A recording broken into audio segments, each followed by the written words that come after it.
Facebook is officially canceling their research for brain-computer interface headsets. So let's break it down. At Facebook, there's a certain department called Facebook VRelity Labs. And this department are researching for the most upcoming and futuristic technologies for the near future. And they've been working very long on brain-computer interfaces to use as an input for virtual reality. It goes all the way back to 2017, where the project was revealed that they wanted to create a system that was capable of typing 100 words per minute straight from your brain, without requiring any implants or electrodes or any other physical invasive techniques. And that they wanted to use this kind of technology for both AR or VR. Now, when they announced this in 2017, they've been working on this ever since. And in July of 2019, they announced a lot more details about what they already achieved and what they're gonna achieve in the near future. And the news was very positive, because they said that they're working on an infrared light imaging system that could sense the oxygen levels within the brain. And by doing so, it could exactly measure the brain activity of a certain person. And they quoted then that just a decade from now, the ability to type directly from our brains may be accepted as a given. Which means that their vision was that in 10 years, everybody would probably be using this technology as if it was just as common as using your phone like you do right now in your day-to-day life. They also mentioned that not long ago it still sounded like science fiction, but now it feels that it's within plausible reach. And this was probably the best news we could ever get back then, because this meant that Facebook was working very hard on brain-computer interfaces and that it was going smoother than they actually thought. But then the big news came in this week. In a blog post of this week, where Facebook officially announced that it's re-evaluating its objectives for brain-computer interface research, and that it's no longer working on a head-mounted optical device for reading speech from thoughts. So to quickly translate this basically means that they officially announced that they're not working anymore on a brain-computer interface that comes close to, for example, the Nervegear from Sword Art Online. And that they are instead going to be shifting their focus on a wrist-based device that they showed off earlier this year. And this is because it's their nearer term path to the market and their nearer term goal. And that's because they think that they can achieve this easier compared to the brain reading system. So of course, for a lot of us enthusiasts, this is a very sad announcement, because we really believe that brain-computer interface is the future of virtual reality. But what we see right now is that they're focusing more on a nearer term wristband devices. These wristband devices were shown off in the beginning of 2021. And what it does is that it reads the signals from your nerves that are on your wrist, instead of from your brain itself directly. So when you move a finger in real life, the nerves that have to pass through your arm will be registered by the wristband itself, and then also sent back to the headset that will translate this movement into virtual reality.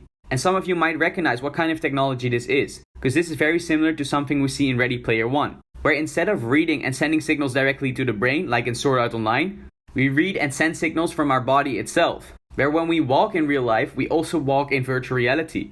And it could also send signals back to our body where we can feel certain objects directly, even though they're not there in real life. Of course, this is a very different approach than something like a brain-computer interface. But according to Facebook, it's a lot easier to achieve this compared to reading the brain, which makes a lot of sense. But still makes me very sad, because they were so far with this project. And Facebook ended with one last quote. Is that they still believe in the long-term potential of head-mounted optical brain-computer technologies, even though they aren't working on it anymore directly. But all the research they have done over all these years will become open source, which means that all their research, hardware prototypes, and other key research values will be shared with other companies and people, so that they can actually continue where Facebook left off. So there is still a bright side on this story. So this means that a headset like a Nervegear or any other brain-reading device is not out of the picture yet. And there are still possibilities that other companies can pick up where Facebook left off. Think for example about Neuralink and Valve, of whom we also know that they are working very hard on this exact technology. So not all hope is lost yet. And in another big story of this week is that Netflix might be making virtual reality games in the very near future. So recently, the video streaming giant Netflix announced that they were getting ready to go beyond just TV and film, and that they are going to be expanding to making games on Netflix as well. This means that you won't just be streaming shows and movies, but soon also will be able to actually play games on Netflix itself. To make it even more interesting, is that one of the big heads at the VR company Oculus, that used to work on AR and VR content for Facebook VRelity Labs, is now also going to be working with Netflix to make these games happen. Now this person is Mike Verdu, and he is famously known for getting games like Beat Saber, Asger's Wrath, Lone Echo and Echo Arena, and of course also games like Onward and Population 1 on the Oculus Quest store, and to partner up with Facebook. And it was exactly these games that made the Oculus company so popular. So now he will be working with Netflix as well to work on gaming focused experiences and maybe even VR games.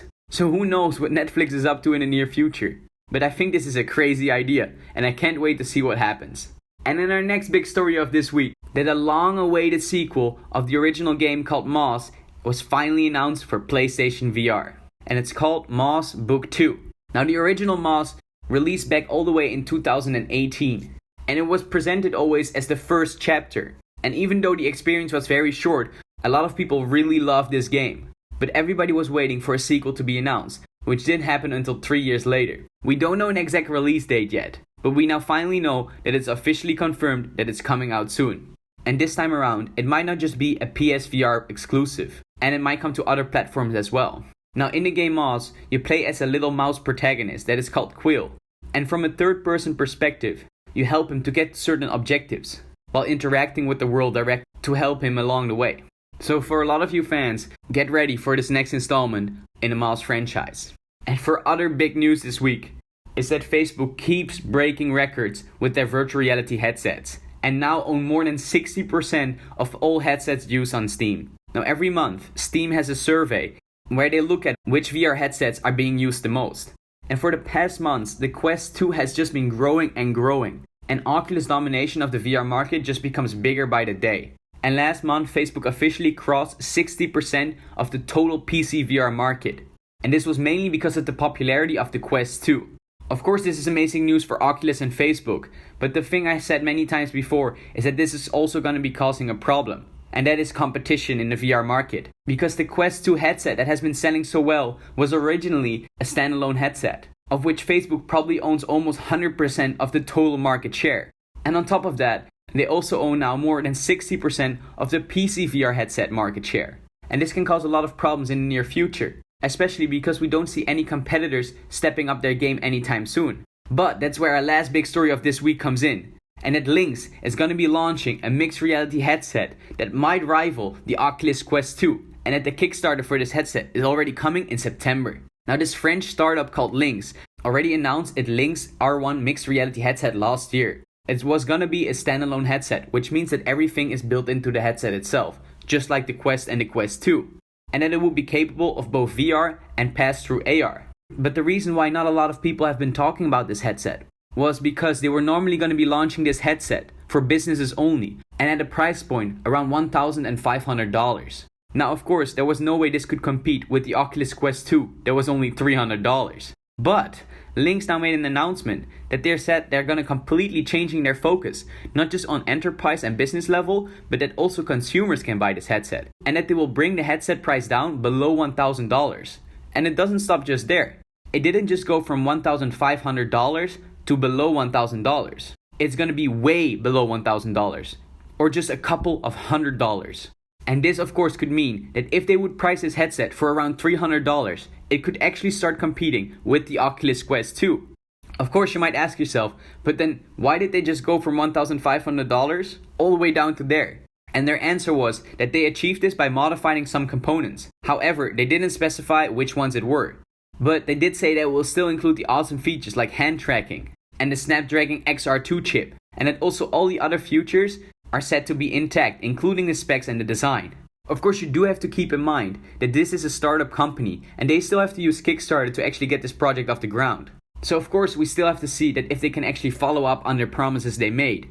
But they noted that they will already start their shipment in February of 2022. So we'll just have to wait to actually see if they can make their claims come true.